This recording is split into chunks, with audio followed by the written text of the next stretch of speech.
एक squash match अक्सर ही किसी रेसलर को बढ़ावा देने के लिए किया जाता है। इन मैचेस में अमूमन एनहेंसमेंट टैलेंट्स शामिल होते हैं, जिनका काम होता है अपने ओपोनेंट को जितना हो सके उतने बेहतरीन रेसलर के तौर पर दिखाना। समय समय पर WWE ऐसे ही स्क्वैश मैचेस करवाता रहता है और कई बार तो ये तब होते हैं जब इसकी किसी को उम्मीद ही नहीं होती। ये मैचेस लगभग 10 से 20 मिनट तक चलते हैं, मगर WWE वो करता है जो कोई नहीं सोच सकता और एक अच्छे परफॉर्मर को केवल कुछ ही मिनट में बुरी तरह हरा देता है, कभी कभी केवल कुछ ही सेकंड्स में।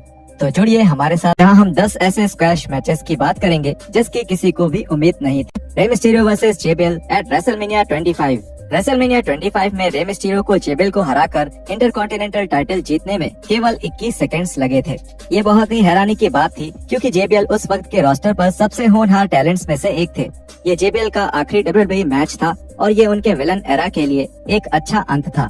जेबीएल के मुताबिक उन्होंने मिस्टीरियो को खुद चुना था ताकि वो रेसलिंग बिजनेस को अपना सब कुछ लौटा सके, और पर्दे के पीछे जेबीएल और मिस्टीरियो का रिश्ता हमेशा से ही अच्छा रहा है, इसलिए ये बिल्कुल सही था। ज्यादातर रेसलर्स इतनी शर्मनाक हार के साथ रिटायर होने के लिए तैयार नहीं होते, लेकिन जेबीएल तैयार थे और ये कुछ ऐसा है जो उनके अलावा और कोई शायद कभी कर भी नहीं पाएगा। Becky Lynch versus Bianca Belair at SummerSlam 2021। Becky Lynch ने WWE में 2021 के समरस्लैम इवेंट में अपनी शानदार वापसी करी थी और आते ही उन्होंने उस वक्त के स्मैकडाउन विमेंस चैंपियन को बुरी तरह से हराकर वो टाइटल अपने नाम कर लिया था। इस जीत से फैंस को बहुत हैरानी हुई थी, क्योंकि फैंस को न केवल लिंच की वापसी के फैसलों को समझना था, बल्कि आते ही बेलियर को केवल 27 सेकंड्स में हराकर लिंच के टाइटल जीतने की बात भी फैंस के लिए बहुत बड़ी थी। इस बुकिंग के फैसले की फैंस ने सोशल मीडिया पर कड़ी निंदा करी थी और कुछ फैंस ने तो ये भी दावा किया कि WWE ने बेलियर को पूरी तरह खत्म कर दिया है और अब बेलियर को इतनी बुरी तरह हराने के बाद उनकी कोई वापसी नहीं हो सकती। खैर, लोगों का ये अंदाजा तो गलत था। आउट ऑफ कैरेक्टर नाम के पॉडकास्ट पर एक इंटरव्यू के दौरान लिंच ने बताया कि आखिरकार WWE ने ऐसा फैसला क्यों किया, और उन्होंने ये कहा,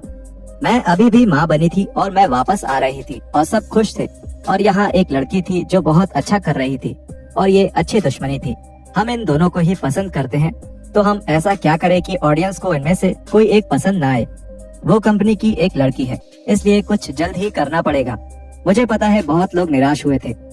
अगर उन्हें ऐसा कुछ करना ही था तो कम से कम मैच लंबा करते, लेकिन अगर हमारा एक लंबा मैच होता और तब मैं उसे हराती, तब मैं केवल उसको हराती और वो अच्छा नहीं होता, और वो अच्छा नहीं होता, उसके लिए बिल्कुल अच्छा नहीं होता। लेकिन अगर उससे कुछ छीन लिया जाए और हम उससे अचानक ही कुछ छीन ले, तब हम उसको और ज्यादा सफल होते हुए देखना चाहेंगे। AJ Styles versus Omos at Raw 2022। जब एजे स्टाइल्स और ओमोस एक टैग टीम के तौर पर अलग हो गए, तब WWE ने 2022 में रॉ में इन दोनों रेसलर्स का ही मैच करवाने का फैसला किया। WWE के फैंस को ऐसा लगा कि ये ओमोस के करियर के सबसे लंबे मैचेस में से एक होगा, क्योंकि एजे एक बेहतरीन रेसलर थे और वो ओमोस से एक अच्छा मैच निकलवा सकते थे।